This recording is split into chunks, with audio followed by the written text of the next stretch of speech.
नमस्कार स्वामी भक्त हो. आज मी तुम्हाला अशी कथा सांगणार आहे जी ऐकल्यानंतर तुमचा देवावरचा आणि स्वामींवरचा विश्वास आणखी दृढ होईल.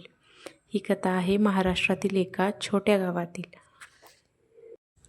त्या गावात गोविंद नावाचा एक गरीब शेतकरी राहत होता. त्याचे कुटुंब लहान होते पण तो सुखी होता. गोविंद स्वामींचा निस्सीम भक्त होता.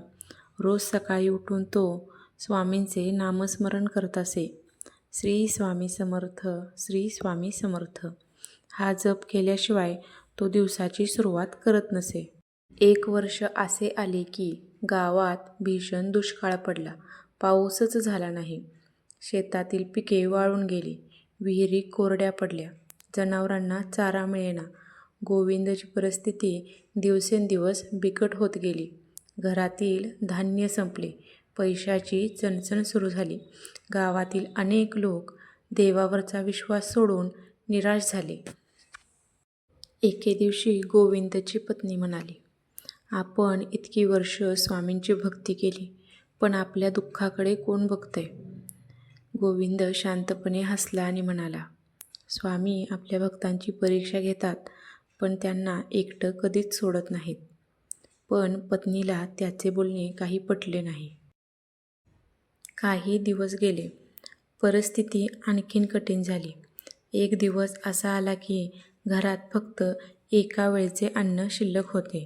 गोविंद खूप चिंतेत होता. रात्री तो स्वामींच्या फोटोसमोर बसला. त्याचे डोळे पाण्याने गच्च भरले होते. कंठ दाटून आला होता. स्वामी, मला काही नको, पण माझ्या कुटुंबाचं रक्षण करा. माझा विश्वास तुटू देऊ नका. इतके बोलून तो झोपी गेला. त्या रात्री त्याला एक विचित्र स्वप्न पडले. स्वप्नात एक तेजस्वी साधू त्याच्यासमोर उभे होते. त्यांनी सांगितले, उद्या सकाळी गावाच्या पश्चिमेला असलेल्या जुन्या वडाच्या झाडाजवळ जा. गोविंद जागा झाला. त्याला वाटले कदाचित हे स्वप्न असेल, पण त्याच्या मनात सतत तेच शब्द घुमत होते. दुसऱ्या दिवशी तो पहाटे उठला आणि त्या वडाच्या झाडाकडे निघाला. तिथे पोचल्यावर त्याला काहीच दिसले नाही. तो निराश झाला. पण अचानक त्याच्या नजरेस एक जुनी पिशवी पडलेली दिसली. त्याने ती उघडली. आत पैसे आणि एका व्यापाऱ्याचे कागदपत्र होते. गोविंद प्रामाणिक होता. त्याने ती पिशवी गावात आणली आणि मालकाचा शोध सुरू केला. काही तासातच त्या व्यापाऱ्याला त्याची पिशवी परत मिळाली. व्यापारी खुश, आनंदी झाला. तो म्हणाला, मी ही पिशवी हरवल्यामुळे खूप चिंतेत होतो. यात माझ्या व्यवसायाचे महत्त्वाचे कागदपत्र होते. त्याने गोविंदला बक्षीस म्हणून काही पैसे दिले. पण खरी गोष्ट तर पुढे होती. व्यापाऱ्याला गोविंदच्या परिस्थितीबद्दल समजले. त्याने गोविंदला आपल्या शेतमालाच्या गोदामात काम दिले. हळूहळू गोविंदची आर्थिक परिस्थिती सुधारू लागली. काही महिन्यांनी पाऊस चांगला झाला. शेती पुन्हा हिरवीगार झाली. गावातील लोक आश्चर्यचकित झाले होते.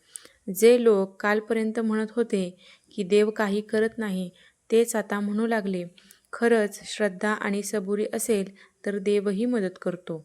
गोविंद मात्र नम्रपणे म्हणायचा, हे माझे नाही, हे सर्व स्वामींचे आहे. काही वर्ष लोटली. गोविंदचं आयुष्य सुखाने जाऊ लागलं. पण त्याने कधीच स्वामींची भक्ती सोडली नाही.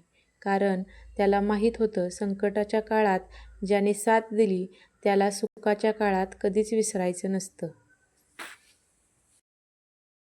स्वामी भक्त हो, या कथेचा संदेश खूप सुंदर आहे. जेव्हा आयुष्यात अंधार असतो तेव्हा आपण देवाला विसरतो किंवा त्यांच्यावर शंका घेतो. पण अनेकदा देव आपल्यासाठी काहीतरी मार्ग शोधत असतो, जो आपल्याला दिसत नाही. श्रद्धा म्हणजे सर्व काही मिळाले असे नाही, तर काहीही न दिसत असतानाही विश्वास ठेवणे. म्हणून कितीही संकटं आली तरी स्वामींचे नामस्मरण आणि सेवा करत राहा. श्री स्वामी समर्थ. भिवू नको, मी तुझ्या पाठीशी आहे.